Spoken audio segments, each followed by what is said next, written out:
All right, welcome back to part two of me attempting to build a Shopify store with a crowdfund campaign. I've been working here and there over the last week. If you caught the first video in this series, it's me just basically explaining why I'm doing this. I have in the meantime finished the cover. It has been sent off to get a test print done. I'm eagerly awaiting the arrival of that. In the meantime, I've been inside Shopify. Now, this series, the whole intention behind it with these videos and what I'm doing here is it's an experiment. I'm not a web guy. I mean, I've built some basic HTML websites in the past, but these days I'm fully on board with just go to Wix or whatever. This one's Shopify, and try and do it yourself. Now, it seems to me that integrating a crowdfund into this adds a layer of difficulty to it. So I'm just gonna document my experience with the process, and hopefully you guys can pick something up from it. Maybe if you guys know more about building websites and doing this sort of stuff, you can give me some tips, show me where I'm going wrong. But I just want to get it out there in the internet to see how easy, how possible it is to do this. So when you start, you're confronted with this setup guide, and it's like 5 steps to getting started. The first one is brand assets. If you click here, so I put in a logo, I put in some square image. I mean, I'm just sort of picking whatever I've got here. They make you choose a color setting. This is, by the way, like I chose a theme. You get these templates. I just chose Dawn. It looked nice to me. These are bog standard uh, Shopify shop templates. Just pick whichever one you think works well. I'm not going to start from scratch, but you can throw in some. Here's a cover image that's of the new cover that I've got here.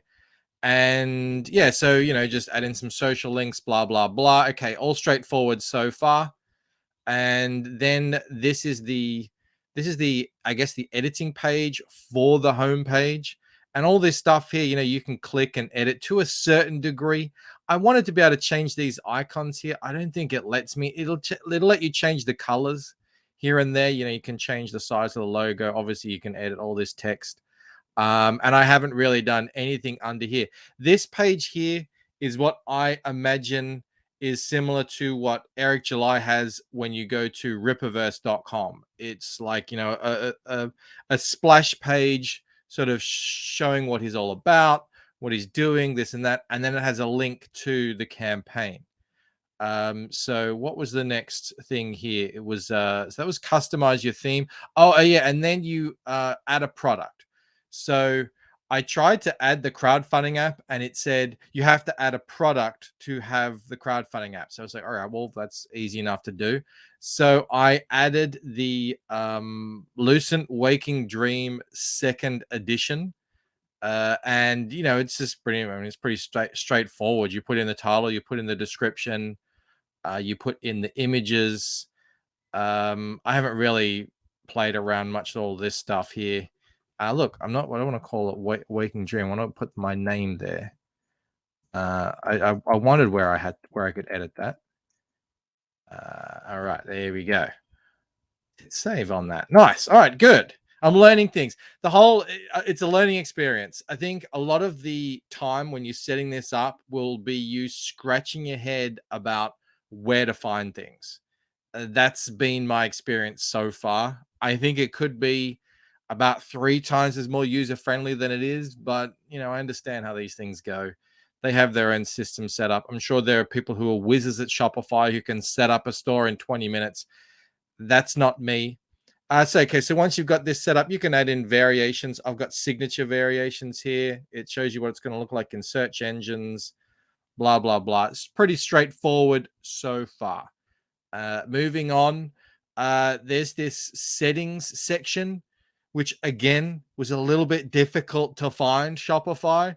But now that I know where it is, thankfully I can go back to it. There's a whole slew of, I guess, stuff that you will need to set up before you go live on your store.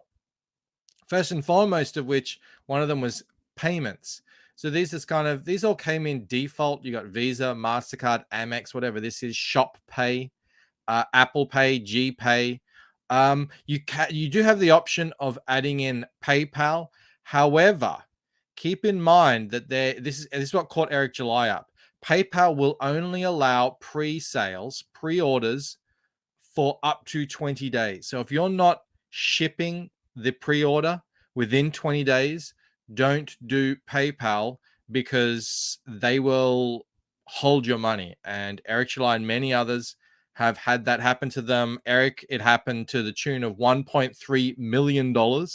So yeah, I know a lot of you out there are still using PayPal. If you want that option, I probably will offer it, but only once the things are actually shipping. So you buy it on the store, you're getting it.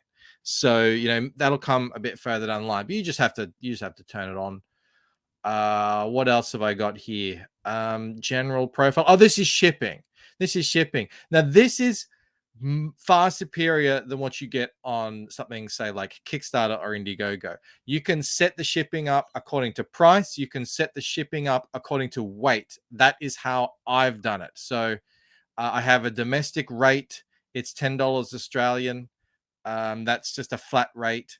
It doesn't matter how much you get. Now, with the rest of the world, I have it set to a certain threshold here. So this accounts for, the first threshold is a $10 shipping rate. That's anywhere in the world, as long as it's under half a kilo. And that will account for just one book. So if it's one book, you're good to go. It will be $10 shipping anywhere in the world. That's my offer to you. But if you add pretty much anything to it, want to add a second book or another product or whatever, it's going to jump up to 15, and then that will again be a flat rate. It won't go any higher than 15. So go for it, whatever you want to put in there. So that is far superior, I think, to Indiegogo. So big thumbs up there for the own website Shopify method over Indiegogo or Kickstarter or whatever. All right, so this is the product page. And again, I am still playing with all of these. This is where you can actually edit where things are sitting on the page. I've got a bunch of images here and stuff like that, shippings and returns. I can add stuff down under here. I haven't really thought about that yet. I think that's probably a good idea to do. But most importantly here, you'll see this Crowdfunder kind of plug-in here. Now that is a app that you have to essentially add to your account, and it does cost money. Currently I'm on a 7-day free trial, but I think in a few days I will be having to pay, and it's $24 US a month. So keep that in mind. This is not something you want to be using continuously. I'm probably still going to continue on with the 60-day crowdfund period, and yeah, that's how it's going to work for me. And that's just an app that you install. So you add it there, you install it, you attach it to the product. Now I haven't figured out, so here it is, you can see over here the Crowdfunder app is sitting there. You can move it around however you want, but I like it sitting there just like on a Shopify, on an Indiegogo or whatever. It's right underneath the title and the price. Anyway, I haven't found out, and I think this is the case, that this app, this Crowdfunder is only connected to this product, the second edition of Waking Dream. If anyone out there knows any different, please let me know. I haven't seen anywhere that I can sort of include other products into the crowdfund so that they will register. So if you buy, say for instance, an unedited edition or something else, whatever else I add to the store, if it goes into that crowdfund, if it's counted, I don't know. I also don't know if it counts shipping. It probably doesn't. And again, this is straight out of the box stuff. I know on Mandy's store it didn't as well. So that's what it is. I haven't edited this. I don't think it'll be $1,000 goal. It'll probably be more like a $500 goal.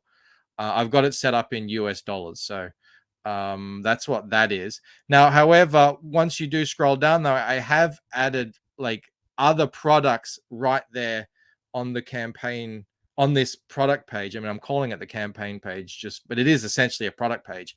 So you'll be able to grab them as well. But again, I don't think they will factor into this goal here. If anyone knows if there's any sort of customization available on that, I would love to be able to add if I sell any product onto that, but I don't see how it's possible. So I don't know if this method that I'm going forward with here is the method that you want to be using if you want to replicate a traditional Indiegogo or Kickstarter type system. I think it's, at least for this system, it's more sort of like just for one product, as far as I can tell. But you can also grab these other things. They will add to your cart. It's very similar to a web store. You just add it to your cart. And that's how that works. So there's that Crowdfunder app. Also as well, yeah, if you just for anyone who wants to know, hang on, where is it? Shopify search and discovery. For some reason, you have to download this free app.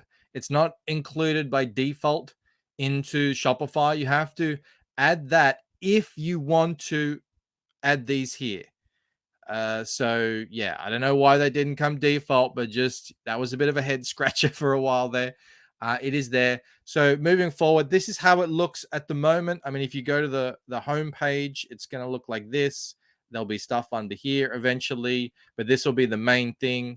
The shopping cart will be there. You will have the option of creating an account, but I won't be forcing that. You don't have to. You can just check out as a guest. That's perfectly fine. So yeah, you view campaign, and here you go. So that's where the crowdfund thing will be. I've made it so that you can choose whether you want it signed on the title page, signed on the cover, unsigned, up to you. And if we scroll down here, you can even, adjust the quantity just like a normal web store. I would love to make this button a color. I haven't been able to figure out how to customize that. I'm sure you can. I hope you can. It seems a bit hidden here. I don't like it how it's just white. But anyway, yeah. So you can add these as well. I found a whole bunch of posters that I still have. I'm going to be selling them for $5 or whatever if anyone wants that. Again, that would bump it up to the $15 shipping bracket. So take it or leave it, whatever. But yeah, that's where I'm up to at the moment. So much work left to do, so much fiddling, so much testing, but it's there. It's sort of what I was envisioning. But we'll see. If you have any suggestions, if you have any experience, please do leave a comment on the video. Anything you want to tell me, let me know. I'm hoping to make this go live in mid-December. Again, this is just an experiment. I have no big expectations for how this is going to go off.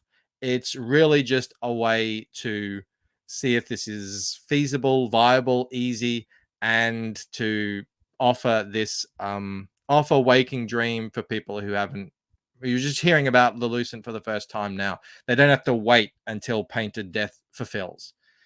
So that's where we're at to. Please do leave a comment. Please do like if you enjoyed this video. Consider subscribing. Consider becoming a member. You're helping me to create new comics as we speak. All right, that's it from me. I will see you on the next one. Until then, have a good one. Bye.